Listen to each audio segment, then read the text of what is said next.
Sheikh Hasina. Bangabandhu Sheikh Mujib is the reason why we have a free country today. Destroying his house is like destroying a part of Bangladesh. It's not just a place of bricks and walls. It is a house that belongs to all of us. It's a place to remember because this is where he made important decisions to make Bangladesh a free country and a place it is today. Sheikh হাসিনার সরকার বারবার দরকার হটাও বিন্দু বাঁচাও দেশ। ওরা এই দেশেই জন্ম হয়েছে এবং এই দেশে বড় হয়েছে, কিন্তু তারপরেও ওরা বঙ্গবন্ধুর আত্মজীবনী পড়েছে ইংলিশ ভার্সনটা, এবং আমি ওদেরকে বাংলাদেশের ঐতিহ্যের সাথে পরিচয় করিয়ে দিয়েছি। এবং যেহেতু আমার বাংলাদেশ থেকে যেহেতু আমার অরিজিনাল, তাই তারা সেই হিসাবে বাংলাদেশ সম্বন্ধে জেনেছে। এবং আমি আশা করি আগামীতে আমার ছেলে ল কমপ্লিট করে বাংলাদেশেই প্র্যাকটিস করবে হাইকোর্টে। সেই হিসাবে সে বাংলাদেশের ইতিহাস ওরা জানে এবং সেই ইতিহাস থেকে ওরা শিক্ষা নিয়েছে যে বঙ্গবন্ধু ধানমন্ডি 32 যেখান থেকে বাংলাদেশের সকল সিদ্ধান্ত হয়েছে, যেটা বঙ্গবন্ধুর বাড়ি, যেটা আমাদের ফাদার অফ নেশনের বাড়ি, এটা শুধু একটা বাড়ি না, এটা আমাদের ঐতিহ্য, এইটা আমাদের হিস্ট্রি। এই হিস্ট্রিকে ডিস্ট্রয় করার যারা চেষ্টা করছে সেই সব মৌলবাদের বিরুদ্ধে তারা আজকে এখানে অনুষ্ঠান করতে এসেছে।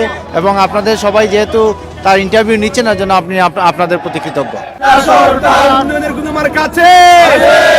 গণতন্ত্রের কোনো মার্কা আছে, স্বাধীনতার কোনো মার্কা আছে, ওই সেই মার্কা নৌকা।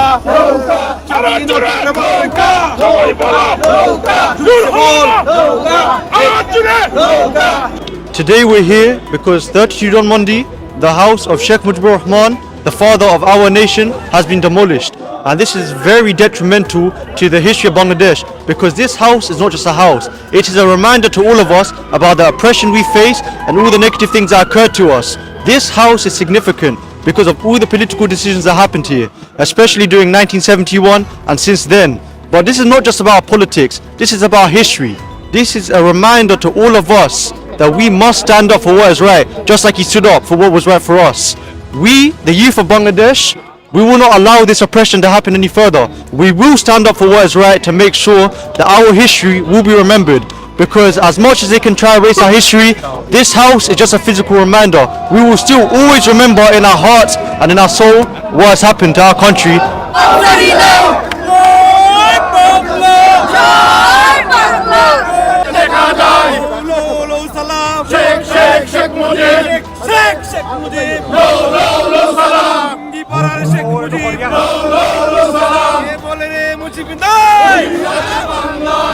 সারা বাংলায়